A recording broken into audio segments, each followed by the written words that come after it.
So Karl and I worked together for the last 10 years on An Idiot Abroad and The Morning of Life, but this is the first kind of scripted project we've done together. In Sick of It, I play two parts. I play a bloke called Karl, and I also play my inner self, which is, you know, the sort of voice that you have in your head, except it's not just a voice you hear on screen. I'm there playing the two roles. So there's quite a few occasions where you see me talking to myself. Like a right knob in a suit. It's the way you're holding yourself, isn't it? Look at you, you're all sort of stiff, like a gingerbread man. I live with my auntie, who's called Norma. Sort of lost my girlfriend. My life's in a bit of a mess, you know, not really going anywhere. So when we were kind of trying to figure out what Sick of It was, and one of the things we really wanted to retain from Idiot and Morning was that sense of what was going on inside Karl's head. You've been sat there for like over 45 minutes. Oh, it's a waiting game, isn't it? I know it is, but you're not trying, are you? In Idiot and Morning, we would send Karl off around the world, but then we'd interview him at the same time, and then intercut those interviews with the different experiences he had. And in those interviews, you get a real sense of what was really going on inside Karl's head and what he's thinking. That was often like some of the best material. So when it came to Sick of It, we still wanted the device that would let us know what was going on in Karl's head.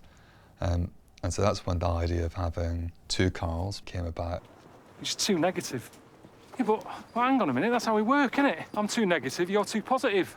Like a battery, wouldn't work with both ends being positive, would it? The inner self in the programme is, I mean, does everyone have this in their head? Is it normal? Like you kind of speak to yourself and you try and work things out, and you split in between doing the right thing to keep everyone happy, but then sometimes you're thinking something else, but you know you can't go with what your inner self is thinking because it's probably going to piss some people off. So it's a juggling act, and that's what it's about, really. The sort of relationship with inner self.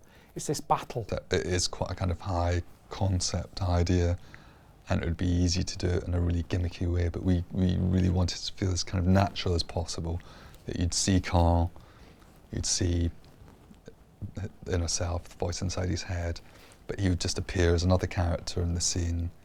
You wouldn't kind of question it, you wouldn't be distracted thinking, oh, there's two Karls, because that novelty will last all of about 2 minutes. I didn't want that to get in the way of the characters and the story.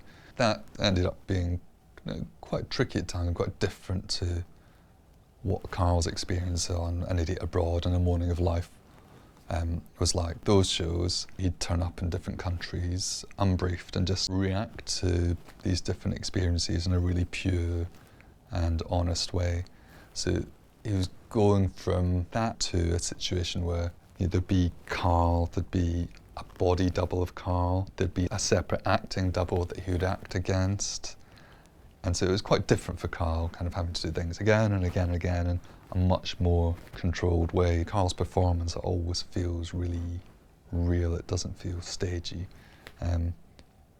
But if you'd seen the work behind the scenes, it's quite choreographed at times. I'm not a proper actor, so I don't do that thing, you know, like Christian Bale. For me, him and who else is good? Tom Hardy, he's another one.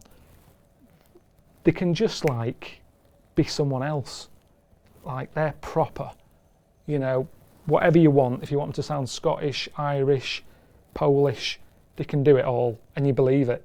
You don't sort of go, oh, that's a bit, why is he, oh God, that's bad, isn't it? That's terrible, that accent. I can't do any of that. The way I'm sounding now, this is what you get for 6 episodes, 22 minutes each, twice. Even me inner self sounds like this. We could have made that more interesting, sort of made him a little bit sort of Irish or something. Like, oh, what you doing there, Karl? But see what I mean? You don't buy that. It's shocking. So I just have to, at the end of the day, you play to your strengths, don't you? And this is it. Like I say, I'm called Karl in it.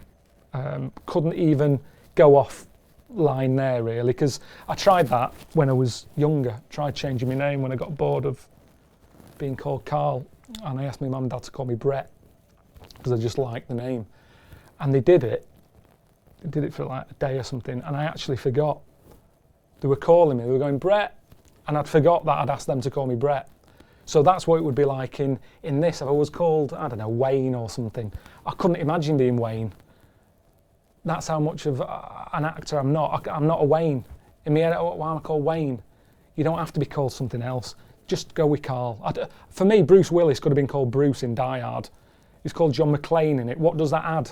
Just call him Bruce. Tom Cruise in Mission Impossible. I don't even know what his name is in Mission Impossible. I don't think it's important. He could have been called Tom. There's no reason why he just couldn't be called Tom in everything.